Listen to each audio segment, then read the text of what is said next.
Hello, Solid Source. We are here today with Mitchell Palm from Smart Real Estate Data.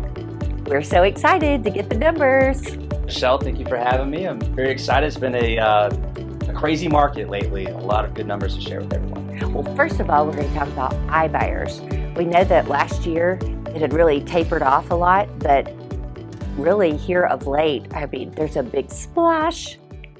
Huge splash, actually. So, picking up steam a little bit, probably back in 2019, slowed down in 2020, and then obviously, 2019, and in 2020, COVID hits, and they just completely halted all buying. They were down 95% in second quarter from second quarter of 2019.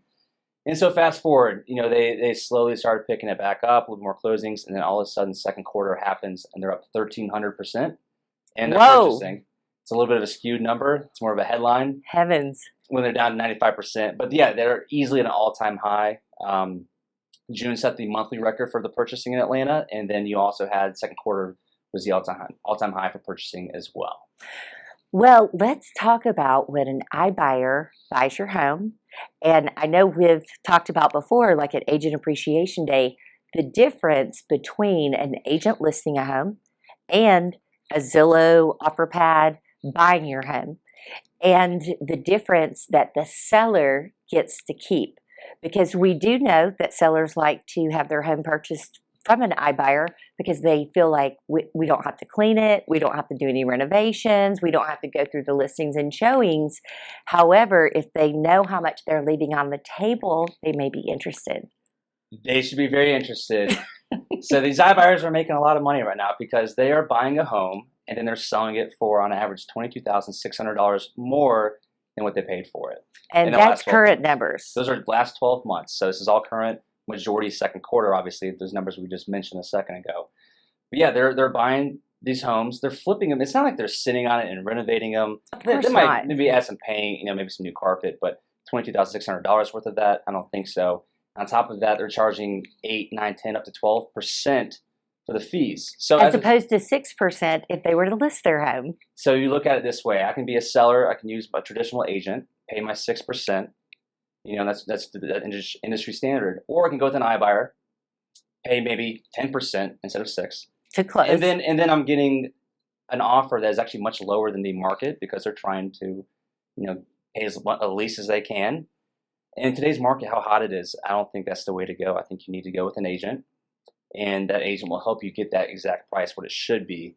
And it's the seller that gets to keep the equity. It's not the agent that's making a lot more. It's just that, what's so sad sometimes is that iBuyers will come in and make an offer, the initial offer, and then, of course, when they come out, then the seller gets this list of things that need to be addressed. Mm-hmm. But many times, like you said, they'll just purchase it with that reduced price, and then they don't do any of the work sometimes, maybe most of the time, and they put it right back on the market because you were showing me some examples of a house being closed again by the iBuyer just 60 days later, gosh, some for over $50,000 more. So the seller could have gotten over $50,000 more. We've seen a few over $100,000. So it is extreme.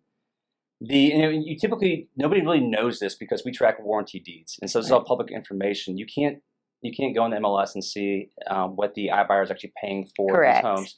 So we match up the deed with what they're selling it, and typically they buy the home and then they list it on MLS. So you see a lot of these Zillow, Open Door, OfferPad listings on the MLS. And so you get an idea of, okay, they were selling for this, which is the correct market number, market price. But you don't know actually what they're paying for it. Right, because it takes a little while for the numbers to post. It does. As far as like what they just paid for it 60 days ago when it was not listed at that time. Yeah, they don't want to make it public knowledge that they're paying that much. And another stat too, almost 80% of all closings or all iBuyer purchases are sold for at least $10,000 more. And the average days on market on the MLS is only 10 to 15 days. So really, if the seller had just put it on the market, they could have had that over 20,000, sometimes over, gosh, I hate to think about the few that were over 100 that we just saw.